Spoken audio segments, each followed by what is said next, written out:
Shalom Bapak Ibu Saudara yang dikasihi Tuhan.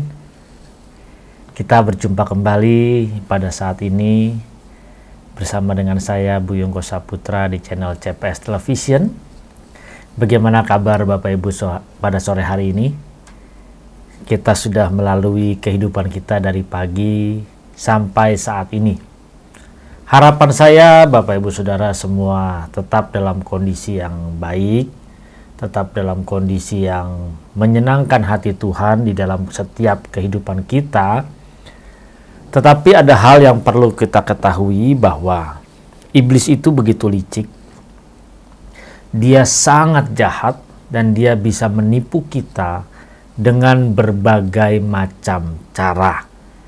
Maksudnya bagaimana? Sebelum kita masuk lebih dalam membahas atau merenungkan dan mengkontemplasikan mengenai hal ini, ayo saya mengundang Bapak Ibu Saudara bagi yang baru pertama kali mengunjungi channel ini, ayo dukung channel ini dengan klik tombol subscribe, lalu klik gambar loncengnya, serta aktifkan semua notifikasi supaya ketika ada video-video yang terbaru atau saat saya live seperti sekarang ini, maka Bapak Ibu Saudara tidak ketinggalan karena langsung mendapatkan notifikasi dan bisa mengikutinya. Ini yang penting ya. Kita perlu merenungkan kehidupan kita sepanjang hari ini. Ya memang kita selalu mau segala sesuatu itu berjalan dengan baik. Jadi mari kita memeriksa hidup kita, apakah sepanjang hari ini kita sudah menjalani hidup ini dengan baik? Apakah tidak ada masalah? Ataukah masih ada masalah dalam hidup kita? Ketika kita sudah tidak punya masalah, ketika kita merasa hari ini baik-baik saja, tidak ada problem, tidak ada hal-hal yang membuat kita pusing, tidak ada hal-hal yang membuat kita mungkin merasa, aduh kok begini, kok begitu ya. Justru kita harus berhati-hati. Kenapa? Karena ketika kita melihat air yang tenang dari atas, belum tentu di dalamnya itu tenang. Air yang terlihat tenang, sering sekali di dalamnya itu memiliki arus yang deras. Jadi ketika hidup kita sepanjang hari ini mungkin tidak ada masalah, tidak ada problem, tidak ada hal-hal yang mungkin membuat kita berat, sukar, sulit, harus hati-hati. Karena yang kelihatannya tenang, justru biasanya di dalamnya atau di balik semua itu ada suatu arus yang begitu dahsyat. Kita harus menyadari bahwa iblis itu amat sangat licik. Ketika kita tidak ada masalah, dia memanfaatkan situasi-situasi ini. Bahkan dia menggunakan keadaan-keadaan yang mungkin kelihatan dalam hidup kita tenang, tetapi iblis menjebak kita dengan apa? Membuat kita terlena dengan ketenangan yang ada. Iblis menjebak kita dengan segala situasi ketika kita tidak punya masalah, ketika hidup kita nyaman, dia menyeret kita untuk kita tidak memikirkan tentang hidup kita bersama dengan Tuhan. Dia sungguh licik. Kelicikan dia membuat kita lupa dengan Tuhan. Jadi saya mengajak Bapak Ibu Saudara kalau sepanjang hari ini mungkin kita tidak punya masalah, hati-hati. Karena setan iblis dan kroco-kroconya itu tidak pernah tinggal diam. Justru di dalam ketenangan seperti inilah dia menyeret setiap manusia, siapapun itu. Baik tua, baik muda, baik pria, baik wanita, baik kaya, baik miskin, orang berada atau tidak berada, yang bersekolah ataupun tidak bersekolah. Tujuan dia di balik ketenangan, tidak adanya masalah, tidak adanya problem dalam kehidupan kita, membuat kita terseret dan lupa kepada Tuhan. Berapa banyak di antara kita ketika hidup kita baik-baik saja, tidak ada masalah, lalu kita merasa ya udah semuanya enjoy, dan justru sering kita melupakan Tuhan dan kita hanya konsen menikmati kenyamanan, ketenangan yang ada. Ini tipu daya iblis. Justru di sini kita harus merenungkan, dan saya mengajak Bapak Ibu Saudara kita tetap harus waspada. Berjaga-jagalah senantiasa, karena iblis selalu berjalan keliling seperti singa yang mengaum-ngaum, siap untuk menerkam setiap manusia yang tidak berjaga-jaga. Jadi kita harus hati-hati Bapak Ibu Saudara. Kalau kita tidak terus setiap saat menjaga pikiran kita, menjaga mata kita, menjaga mulut kita, menjaga telinga kita, ataupun tidak menjaga hati kita, hati-hati. Karena kita bisa terseret kapan saja. Justru kita harus menjaganya. Ya memang kita tidak mau ya selalu setiap saat ada masalah. Siapa sih yang mau ada masalah di dalam hidupnya setiap hari? Kan tidak. Justru jangan tunggu kita punya masalah baru kita mendekat kepada Tuhan. Jangan tunggu kita punya problem hidup yang berat baru kita mencari Tuhan. Saat kita sudah tidak punya problem, masalah sudah selesai, saat semuanya sudah running well, justru kita tetap harus berjalan bersama dengan Tuhan. Ini yang harus kita ingat Bapak Ibu Saudara. Karena sering sekali manusia melupakan Tuhan ketika dia senang, ketika dia tidak ada masalah, ketika dia tidak ada problem. Taunya dari mana? Dia lupa sama Tuhan, dia hanya fokus dengan keasikan-keasikan yang ada. Misalnya di dalam berbisnis, dia asik dengan bisnisnya. Ketika dia bergaul dengan teman-temannya atau sosial medianya atau dengan teman-temannya, dia lupa dengan Tuhan. Dia tidak melibatkan Tuhan di dalam setiap kegiatannya. Mungkin yang sibuk melayani pelayanan, dia lupa dengan Tuhan. Dia sibuk dan asik dengan kegiatan pelayanannya. Bagi yang bekerja, tidak ada masalah, tidak ada himpitan dari atasan, tidak ada target yang dikejar, tidak ada gesekan-gesekan, tidak ada saling injak-menginjak. Dia lupa terkadang kalau dalam kondisi seperti itu bahwa dia tetap harus menjaga hidupnya di hadapan Tuhan. Tidak sedikit orang yang seperti ini. Kenapa saya bisa berkata seperti itu? Ya, karena saya pun mengalami hal yang sama. Makanya di sini saya mengajak Bapak Ibu Saudara sekalian, ayo kita koreksi hidup kita sepanjang hari ini dari pagi sampai saat ini. Adakah kita melewatkan waktu-waktu hidup kita tidak melibatkan Tuhan? Kita harus hati-hati jujur.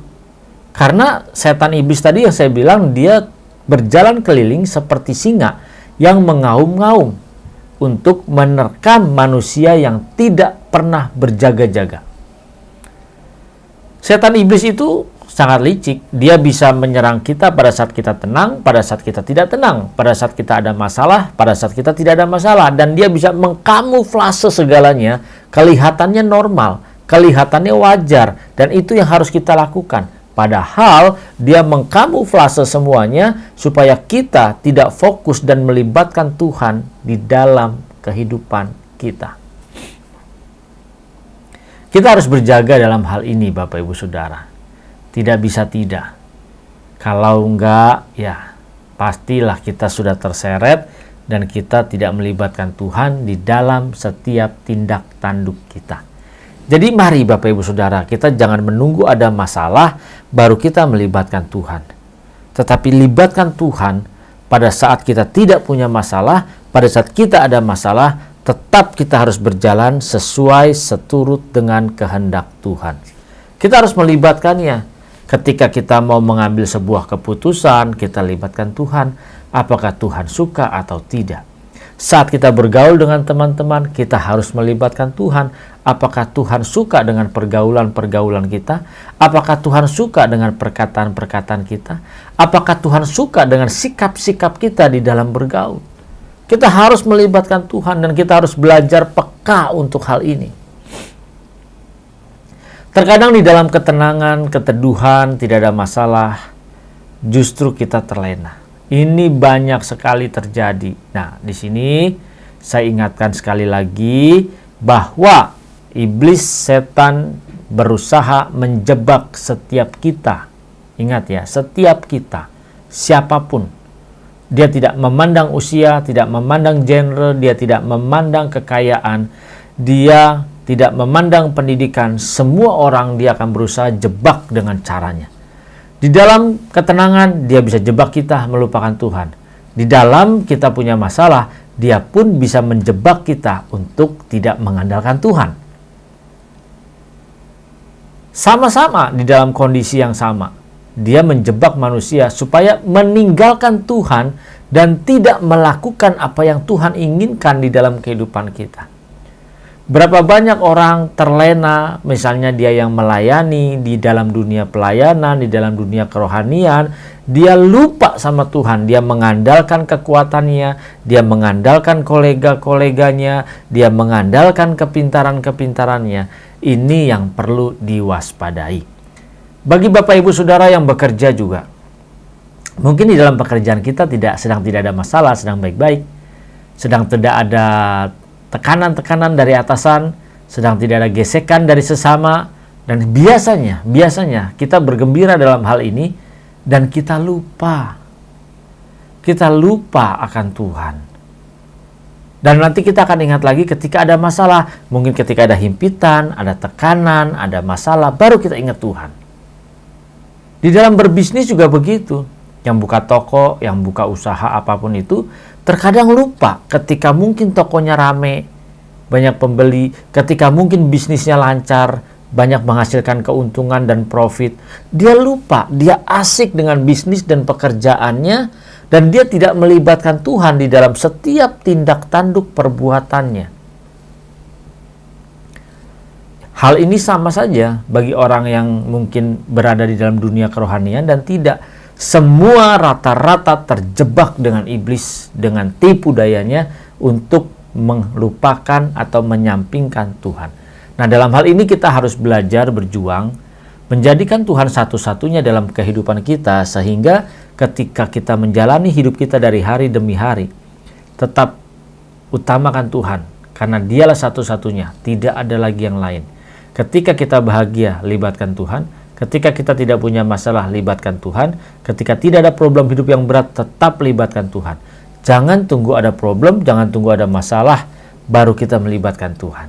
Ingat ini Bapak Ibu Saudara. Yuk kita sama-sama dalam hal ini. Kita saling mengingatkan, yuk tetap berjaga-jaga, karena jangan sampai kita terseret keluar dari hal ini. Mari, banyak saudara-saudara kita, teman-teman kita, yang mereka terjebak oleh iblis dalam hal ini. Ini hal sepele, tetapi bukan hal yang mudah. Tetapi justru kita harus mengingatkan supaya dia tetap berjaga-jaga dan mengandalkan Tuhan di dalam kehidupannya. Bagaimana caranya kita mengingatkan? Kan mungkin Bapak Ibu Saudara ketika menegur, hati-hati loh, nanti jangan begini. Dia bisa marah. Bisa saja. Tetapi justru kita ayo berusaha mengingatkan dia dengan apa? Share video ini. Share aja. Mau via WhatsApp, mau via medsos, share aja.